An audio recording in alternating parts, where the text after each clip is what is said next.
Người đàn ông ngẩng đầu lên là hoảng sợ phát hiện một tờ điệp viên lẻn vào khách sạn này, nhưng lại để hắn lập tức cảm thấy lưng lạnh buốt, bởi vì lúc này ở trong phòng trên lầu, đảng ngầm Nam Kinh lãnh đạo giấc mơ đang bí mật gặp chỉ huy sư đoàn 97 của quân đội quốc gia Vương Tử Viễn đã học được.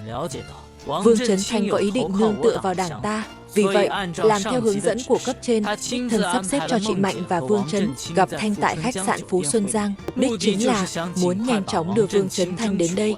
Không ngờ ngay lúc này, chịu trách nhiệm giám sát đặc vụ của Vương Trấn Thanh trong vụ án, lén theo đến khách sạn Phú Xuân Giang. May mà bị người phụ trách canh gác Trương Bá Vi nhìn thấy. Hắn biết Hoàng Phong Lâm là một người cực kỳ nguy hiểm, ưu tiên hàng đầu phải lên lầu thông báo. Nhưng làm cho Trương Bá vì chuyện tuyệt đối không, Tô Thiếu Khanh luôn theo dõi anh ta. Nằm phục kích trước cửa khách sạn, hắn ngày tận thế xuất hiện ở đây chỉ có hai loại có thể. Một là chờ, mà là quên gió. Tô Thiếu Khanh nghi ngờ hiện tại ở khách sạn Phú Xuân Giang phải có người rất quan trọng gặp mặt. Vì vậy, ngay lập tức ra lệnh chặn tất cả lối ra khỏi khách sạn. Dù sao cũng phải bắt được Trương Bá Vi. Trương Bá Vi vốn tưởng rằng từ phòng sau lặng lẽ đi lên lầu, bạn có thể thông báo cho Đỗ Tử Viễn. Họ nhanh chóng. Kết quả là 11 đêm, đặc vụ đã biết động cơ của hắn. Ngay cả đường lui cũng bị đầu độc. Hiện tại trước đây có thủ hạ của Tô Thiếu Khanh, đó có người của Hoàng Phong Lâm. Trương Bá Vi không có đường trốn thoát. Cảnh này vừa vặn bị âm thầm Đỗ Tử Viễn nhìn thấy trong mắt. Để thử với các đồng chí, Trương Bá Vi cố ý làm một động tác giả cầm súng để thu hút khách hàng bắn. Bởi vì Trương Bá Vi biết rõ chỉ có thể bắn báo cho nhân viên của chúng tôi rút lui. Cứ như vậy, Trương Bác Duy dùng sinh mệnh quý giá của nhiệm vụ bảo vệ đồng đội, nhìn thấy đồng chí chiến đấu bên nhau ngã trong máu đổ. Du Tử Viễn đau buồn. Cũng chính vì chiến công của Trương Bác Vĩ, cuối cùng để cho Đỗ Tử Viễn, mấy người thuận lợi rút khỏi khách sạn. Sau đó Diệp Công Cẩn triệu tập cuộc họp khẩn cấp. Trình Vân Phát cho rằng vừa rồi khách sạn Phú Xuân Giang chắc là cấp trên của Đảng Cộng sản đang bí mật gặp ai đó. Thành ra, Trương Bá Vi là phụ trách canh gác, nếu không sẽ không nhìn thấy người của họ. Ngay lập tức chạy lên lầu. Đội trưởng Trần, bạn nói về việc đánh nhau cấp cao, bạn đã tìm thấy chưa? Mọi người ở tầng 3 đều nhận được đánh giá của bạn. Bạn có tìm thấy nó không? Trình Vân Phát lập tức không nói nên lời, nhưng Tô Thiếu Khanh lại không vui nữa. Tuyên bố rằng họ không thể giam giữ nhiều người như vậy. Nói nếu lúc đó có nhiều thời gian hơn anh ấy một chút, hắn nhất định sẽ tìm được người khả nghi trong đó. Vậy tại sao anh lại đánh chết Trương Quốc Vĩ? Kỹ thuật thật chính xác. Một người một súng, chết ngay tại chỗ, không để lại gì. Bởi vì tôi nghĩ anh ta đáng ngờ. Nghi ngờ thì bắt hắn. Sao lại bắn hắn? Tại sao chạy? Tại sao chạy? Cô nói tôi nghe nói các cô lên lầu với súng trong tay.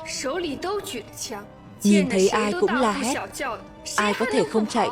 Tôi xem. Trương Bá Vĩ đã chết. Nó chọc vào trái tim của bạn phải không? Bạn thật là phiền phức. Điều này có nghĩa là Trương Bá Vĩ chỉ là một người bạn của anh ta, một thương nhân bình thường. Cho rằng Tô Thiếu Khanh sở dĩ để người ta bắn chết hắn không gì khác hơn là ghen tị với Trương Bá Vi. Cung cấp tin nhắn, Trương Bá Vi của tôi có nghi ngờ cộng chờ. Diệp Công Cẩn không muốn nghe hai chị em nói nhảm, càng không muốn nhìn thấy họ mỗi lần gặp mặt đều bóp, cho nên cảnh cáo hai người tốt nhất là thay đổi thói quen hôi thối của sự hy sinh của Trương Bá Duy. Hãy để xương cá luôn đắm chìm trong nỗi buồn sâu sắc, bởi vì anh ta không chỉ mất đi một người thành công, liên hệ quen thuộc, hơn nữa là mất đi một vị huynh trưởng sư đồng tình, và lần sau sẽ lại phải đối mặt với tình huống chiến đấu một mình. Hắn không biết tình huống cô lập này chính mình còn có thể kiên trì được bao lâu. Không muốn hoàn thành, tổ chức đã gửi một liên lạc viên mới đến đây. Đối phương không phải người khác, đó là bạn trai của anh ấy, Đỗ Tử Viễn. Đôi trước đây đều không ngờ tới họ sẽ gặp lại nhau trong bầu không khí và môi trường như vậy. Đỗ Tử Viễn đã biết từ lâu rồi, ẩn nấp trong sự thống trị của Cục Tình báo Quân sự Đỗ Thiếu Anh, nhưng do kỷ luật tổ chức, Tử Viễn từ khi đến Nam Kinh, nhưng từ đầu đến cuối chưa từng gặp bạn gái một lần. Sự hy sinh của đồng chí Trương Bá Vi, vì vậy tổ chức sau khi cân nhắc cẩn thận định để Đỗ Tử Viễn làm người liên lạc của Du Chi. Sự hy sinh của Chamberlain khiến Du tự sát, trải qua nỗi đau không thể chịu nổi của cánh tay bị gãy. Đáng tiếc sự an toàn của chị Mạnh và Vương, Đỗ Tử Viễn căn bản không thể mạo hiểm cứu. Hai người trao đổi rất nhiều thông tin cho đến sáng hôm sau, lần sau mới đi ra khỏi cửa xe trước. Nhưng điều mà xương cá không bao giờ ngờ tới là chân trước của hắn vừa đi ra, ngay sau đó Lương Thừa Kế, đồng chí công khai xuất hiện trước mặt hắn. Lương kế thừa. Tại sao anh ta lại đợi ngoài đường? Chuyện đã đến đây rồi. Chỉ có thể để Liễu Thu Nguyệt âm thầm theo dõi sát sao Lương Tích Hợp sao tích hợp chúng cố tình bị lộ là để giúp yêu. Lần thứ hai lấy lại được sự tin tưởng của Diệp Công Cẩn là Lương Tích Hợp không nhận ra hành động tách rời khỏi tổ chức này hoàn toàn là đã nghiêm ngặt làm gián đoạn nghiêm trọng kế hoạch ban đầu của công việc ngầm của chúng tôi. Cái này làm sao có thể để hắn chạy trốn? Đặc vụ đang so sánh các bức ảnh và rất ngạc nhiên khi thấy người vừa chạy trốn không phải là bị sa thải bình thường, là phó chỉ huy của đội du kích. Diệp Công Cẩn lập tức không bình tĩnh nữa, lập tức gọi điện thoại của điểm giám sát. Nghe rõ rồi. Người vừa đi trên xe là phó của đội du kích, tư lệnh Lý Vân Lâm. Giám đốc, tình huống này có chắc không? Cũng xác định tất cả thông tin hiện tại. Hình ảnh đều để trên bàn của tôi. Nhưng Triệu Minh Quý suy đoán dựa trên quan sát, Lý Vân Lâm vừa rồi không giống như là chạy, nó giống như một chuyến đi chơi tạm thời hơn. Vì vậy, ông kết luận rằng Lý Vân Lâm sẽ chờ Diệp Công Tỉnh. Sau khi nghe xong mới thở phào mạnh Triệu Minh Quý và những người khác. Một khi Lý Vân làm tròn ngay, nhưng Diệp Công Cẩn nằm mơ cũng không nghĩ tới tất cả đều là Lý Vân Lâm. Một ván cờ nguy hiểm cố tình đi, mục đích là để giúp bí mật đi sai. Nhận được sự tin tưởng của Diệp Công thì ra là tối qua Đỗ Tử Viễn vô tình tiết lộ cho Lý Vân Lâm trước đây để giúp đồng chí Lương Tích Hợp trốn thoát, luôn khiến Diệp Công Cẩn nghi ngờ anh ta. Nguyên nhân, lần thứ hai ở Cục Tình báo Quân sự, đến mức khó không bao giờ cuộc trò chuyện của họ vừa vặn bị Lương Tích Hợp khi anh ta biết những khó khăn mà xương cá phải đối mặt, hy sinh bản thân, ý niệm bảo vệ chiến hữu lập tức dâng lên trong lòng. Sáng hôm sau, Lương Tích cố ý xuất hiện trước mặt xương cá. Điều này làm cho Liễu Thu Nguyệt và xương cá đều khó. Dù sao Lương Tích Thành vừa chạy trốn không lâu, không có lý do gì để công khai xuất hiện tự. Xương cá rất muốn giả vờ như không, nhưng để không làm cho kẻ thù nghi ngờ, hắn chỉ có thể để cho thủ hạ tốt quỷ lặng lẽ. Lương Cơ Thành đột nhiên xuất hiện, để xương cá nhất thời không hiểu nổi. Lời giải thích duy nhất là Lương Cơ Thành muốn hy sinh bản thân để giúp anh ta lấy lại lòng tin của kẻ thù. Tất nhiên xương cá không cho phép chuyện như vậy xảy ra. Vì vậy, anh ta lần đầu tiên tìm Đỗ Tử Viễn.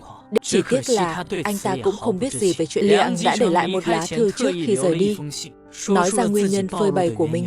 Cho đến nay, Lý Vân Lâm đành phải quyết định lãnh đạo khởi động hành động giúp xương cá lấy được lòng tin của kẻ thù, tìm hiểu tích hợp chủ nguy hiểm công khai. Diệp Công Cẩn điều đầu tiên tôi nghĩ đến là để Ghi bị theo, mục đích là để xem phản ứng của anh ta và giữ vững niềm tin hy sinh. Rất nhanh phát hiện mình bị vây quanh bởi đặc vụ, chỉ tiếc là Lương Tích Hợp không nhận ra.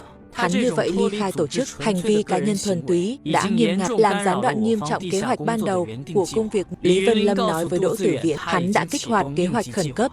Bước đầu tiên là do Lâm Văn Tú hoàn thành, hắn đi tới quán cà phê. Theo lệnh cấp trên, yêu cầu Lương Tích Hợp rời đi cùng anh ta. Thực ra, đây là một chiêu cờ nguy hiểm mà Lý Vân Lâm cố ý. Mục đích để Lâm Văn Tú công khai xuất hiện chỉ là muốn đem ánh mắt của đặc vụ thu hút điểm liên lạc bí mật. Đây là ảnh vừa gửi đến.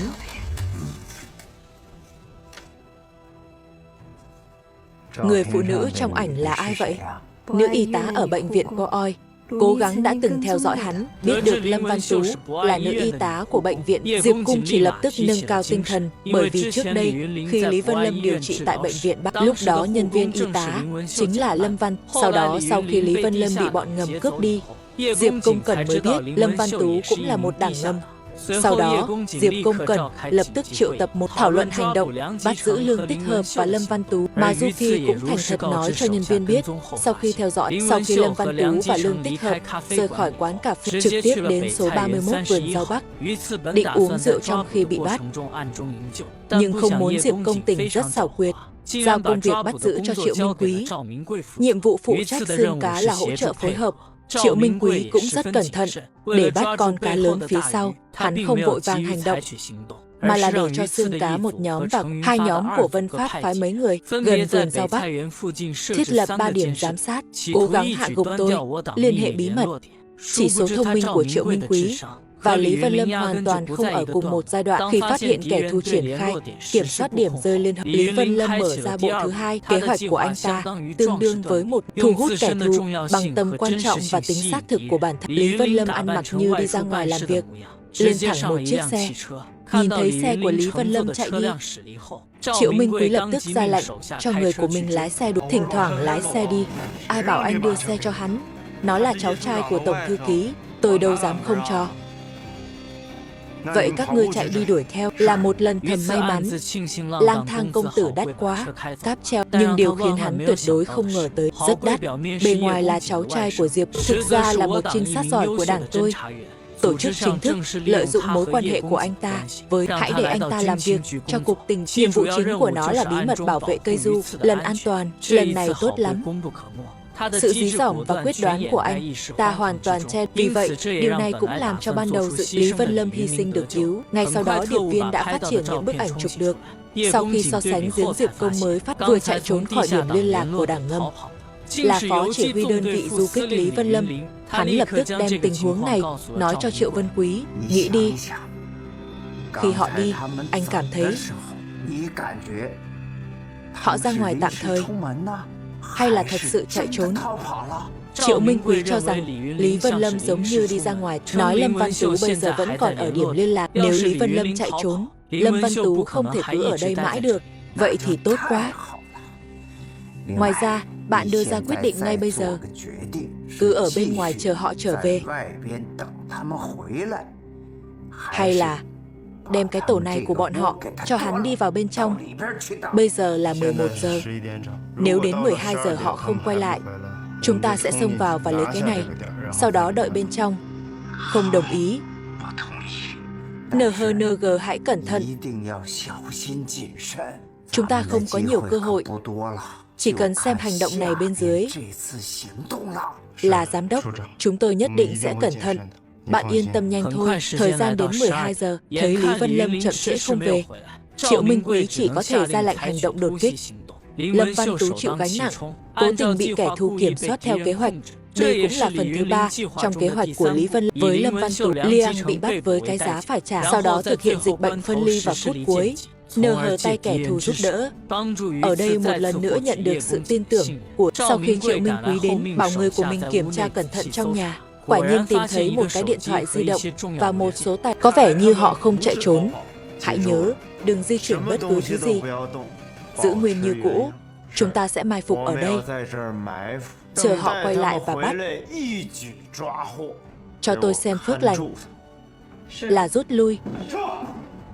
Bên này, Gui đã gọi một cuộc điện thoại nặc danh cho Đỗ, thông báo cho Lý Vân Lâm điểm liên lạc đã bị quân tình yêu bao vây. Cuộc gọi bí ẩn bất ngờ để Đỗ Tử Viễn căn bản không thể phân biệt thật giả. Cả hai bên đều đang đánh giá ý định của nhau, chờ bước đi tiếp theo của đối phương. Triệu Minh Quý có cơ hội chiến thắng. Ngược lại, Sương Cá lại lo lắng. Đỗ Tử Viễn luôn cảm thấy kế hoạch của Lý Vân Lâm là khác nhau, nghĩ về anh ấy cả đêm, cuối cùng quyết định sử dụng đội kiểm lâm của đội trưởng trang điểm thành Lý Vân Lâm và đoàn tùy tùng xông vào điểm liên lạc. Cho dù không cứu được đồng chí Lâm Văn Tú, cũng phải phá hủy vòng vây của kẻ thù, kiên quyết không để lại kẻ thù cơ hội bẫy đồng chí của mình. Tiểu Đặc không lầm tưởng rằng ngồi trong xe là Lý Vân Lâm, nhanh chóng gọi cho Triệu Minh Quý. Lâm Văn Tú nghe thấy tiếng còi quen thuộc, cứ tưởng nhầm là Lý Vân Lâm đã trợ. Trong trường hợp khẩn cấp, anh ta trực tiếp ném bình và kết cục của chính mình là máu mạch.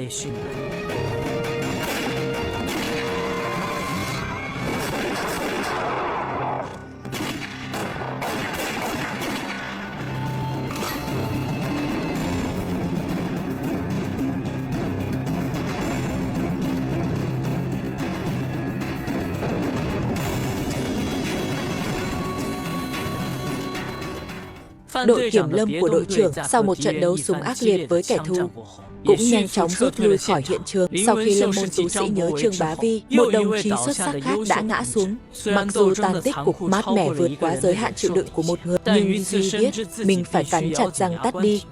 Hành động này không chỉ có Lâm Văn Tú hy sinh, đồng chí Lương Tích Hợp cũng làm theo kế hoạch.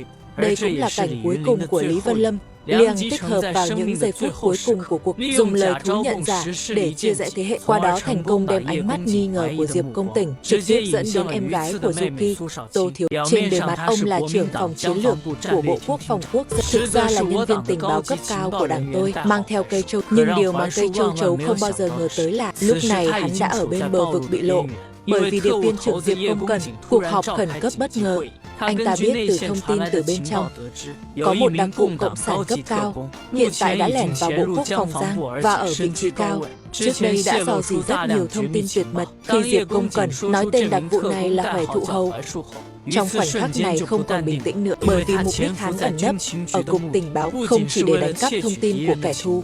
Nhiệm vụ quan trọng hơn là bảo vệ sự an toàn của cây. Sau đó Diệp Công Cẩn lấy ra một quả óc chó, thông báo là người của Cục Tình báo quân đội chặn lại ở bến tàu. Bên trong là một tin phim. Nội dung trong phim còn đáng kinh ngạc hơn. Hóa ra là tài liệu tuyệt mật của bộ phận nhà gửi cho Lão Tưởng. Theo cơ quan tình báo gần năm, do gì phân tích thông tin tình báo, cuối cùng kết luận đặc vụ cộng sản này ít nhất là ở Bộ Quốc phòng. 1 năm, tôi sẽ không nói nhiều nữa. Hy vọng các bạn đem tình huống trên của tôi với những gì các anh có trong tay, thực hiện phân tích biên dịch, tranh thủ thu hẹp phạm vi, tìm cây châu chấu này và phải tìm. Thông báo này được thiết lập để bí mật ngạc nhiên. Bây giờ cây châu chấu cũng là thời điểm quan trọng. Nhiệm vụ chính hiện nay của hắn là chỉ cần đặt phòng, quyết định chiến lược của Đông Bắc. Hắn muốn lần đầu tiên thông qua nhân viên giao thông chuyển đi. Chỉ tiếc là kế hoạch này đã quá muộn.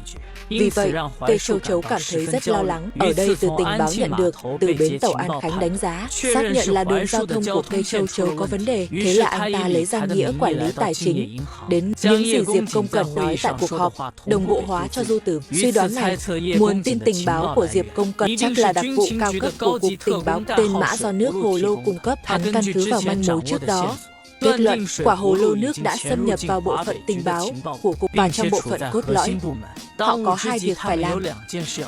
Một là đảm bảo an toàn cho cây châu chấu, hai là để tổ chức nhanh chóng giải cứu kẻ thù có tên là hồ lô nước này.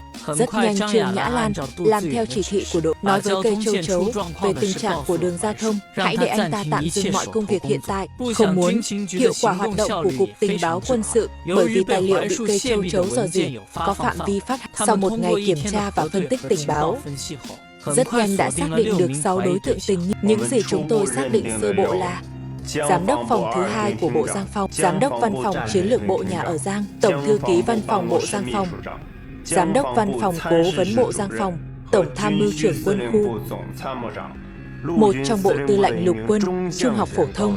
Diệp Công Cẩn quyết định bắt đầu điều tra từ 6 người này, mong một nhóm và 2 nhóm chịu trách nhiệm, bởi người phân công lao động hợp, một đội phụ trách 3 đội trưởng phía trước. 2 phòng này không đúng với chúng ta, hãy để tôi phụ trách họ.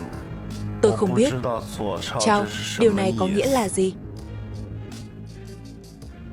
Vậy thì các bạn chọn cây trước. Rất đơn giản. Tôi phụ trách 3 người sau. Được. Thế thôi. Mọi người cố lên, cố gắng tìm ra cây châu chấu, càng sớm càng tốt. Nhưng không ngờ đây chính là kết quả mà Yuki muốn. Hắn cho rằng Trình Vân Phát sẽ chống lại hắn, cho nên trước tiên đề nghị mình phụ trách 3 cái đầu mắt đấu trí. Hắn Trình Vân Phát con heo ngu hoàn toàn không phải là đối thủ của Xương Cá. Xương Cá chính là cố ý muốn đem cây châu dưới sự giám sát của chính mình, như vậy mới có thể tài xế tốt hơn, bảo vệ sự an toàn. Nhưng Diệp Công Cẩn căn bản không tin vào Xương Cá, cho nên trực tiếp gọi Phó Mới Hoàng Phong Lâm. Hãy để anh ta vào với tư cách là Phó Cảnh sát trưởng Bộ Quốc phòng Giang, có 2 nhiệm vụ chính: tìm kiếm cây châu chấu trong trường hợp đầu tiên. Phòng Dương nghi là Trương Nhã Lan và Du, bởi vì Diệp Công Cẩn luôn nghi ngờ Trương Nhã Lan rất có thể là Du. Người thứ 2 tại đây dự định thiết lập điểm giám sát cố định ở Bộ Quốc. Đáng tiếc, hắn không biết chuyện này của Hoàng Tông Lâm đã bắt đầu theo dõi hắn, nhưng mọi thứ nhanh chóng xoay chuyển. Ở đây vốn định tìm người của mình làm vệ sinh trong sân. Kết quả Liễu Thu Nguyệt đi qua hỏi thăm, biết rằng người dọn dẹp đó không thể thay thế được, bởi vì hắn là phó đội trưởng đội hiến binh Hoàng Phong, quê hương của Lâm. Hiến binh có phó đội trưởng khi nào? Vừa đến chưa được mấy ngày. Nghe nói họ cuối tên là Hoàng Phong Lâm. Du Kỳ lập tức hiểu đây là do Diệp Công Cẩn sắp rõ ràng hơn. Mục tiêu của Hoàng Phong Lâm nhắm thẳng vào Sai lo lắng. Quyết định chiến lược về Đông Bắc, Bộ Quốc phòng vẫn chưa được thành lập. Trời, ở thành phố này, đường giao thông của cây hôm nay không chỉ là Hoàng Phong Lâm giám sát trong vụ án của Bộ, tệ hơn nữa là quả bom hẹn giờ này. Bất cứ lúc nào cũng có thể cho công tỉnh cung cấp tin tức bom tấn khi sai chìm trong suy nghĩ. Không ngờ đạo diễn Hoàng và Diệp Công Tỉnh, hai con cáo già này, bạn ơi, nghĩ ra một chiêu ác độc hơn, họ sẽ, tất cả 6 đối tượng tình nghi của cây đều tụ tập thảo luận tạo ra một quyết định chiến lược Đông Bắc giả. Mục đích là dùng nó làm mồi nhử, kiểm tra cây châu chấu thật sự là ai. Sau cuộc họp, Diệp Công Cẩn lại cố ý đưa ra quyết định cố tình giao cho thư ký văn phòng Phó Hoài Trân giữ lại. Và cây châu chấu cảm thấy nguy hiểm từ cuộc họp vừa rồi, cảm thấy một mạng lưới vô hình đang kéo ra bên cạnh anh ta. Ý định của hai con cáo già rất đơn giản, nếu Đảng Cộng sản không hành động để đánh cắp tài liệu chính, điều đó đủ để một trong 6 người sẽ bị xét xử. Và đã chuyển tình hình ra ngoài rồi. Để làm cho vở kịch trở nên sống động, Diệp Công Cẩn lập tức gọi tập hợp một nhóm và 2 nhóm để nói dối Bộ Quốc phòng đã phát triển phương Đông, quyết định chiến lược ở khu vực phía Bắc. Ngày mai 4 giờ chiều sẽ được máy bay đặc biệt gửi đến. Nhiệm vụ chính của nhóm 1 và 2 là đảm bảo đưa quyết định này đến máy bay đặc biệt một cách an toàn và bảo vệ sự an toàn của Phó Hoài Trân. Trong khi đó, Trương Nhã Lan đang bí mật cùng Đỗ Tử Viễn đường phố, nói ra ý thức ra quyết định của Bộ Quốc phòng. Đỗ Tử Viễn liếc mắt, liền nhìn thấu sức mạnh của theo kế hoạch thời điểm quan trọng của công tác. Sau chiến, một khi sự an toàn của cây châu chấu bị đe dọa, với cái giá phải trả là giao thông của Trương Nhã Lan, để chuyển hướng tầm nhìn của kẻ thù về cây châu chấu, để kẻ thù lầm tưởng rằng loại cây châu chấu này là. Bạn đã sẵn sàng chưa? Tôi đã sẵn sàng rồi. Tôi có thể vượt qua lần đầu tiên, vẫn sống sót qua lần thứ 2. Đồng chí tự nguyện tin tưởng. Sau đó, mỗi lời tôi nói tiếp theo, bạn phải nhớ rõ ràng. Sau đó Du Tử Viễn sẽ tất cả chi tiết hành động đã nói cho Trương Nhã. Sau đó đặt một ghi chú khác sau bức tranh tường trong hộp cửa xoay. Khi Sương Cá nhìn thấy trên đó có chữ Ngô Diệu Lương, hiểu ngay quyết định chiến lược của Bộ Quốc phòng Giang là giả. Diệp Công Kính lo lắng bị rò rỉ trong hành động. Ngày hôm sau đặt trụ sở hành động, trực tiếp bắn đến đội tuyến phòng thủ Ân, để bạn tin Hoàng Phong, Lâm và Triệu Danh Quý chỉ huy chiến dịch này. Và tiếp theo, một màn đấu trí dũng cảm giữa hai bên cũng bắt đầu từ đây.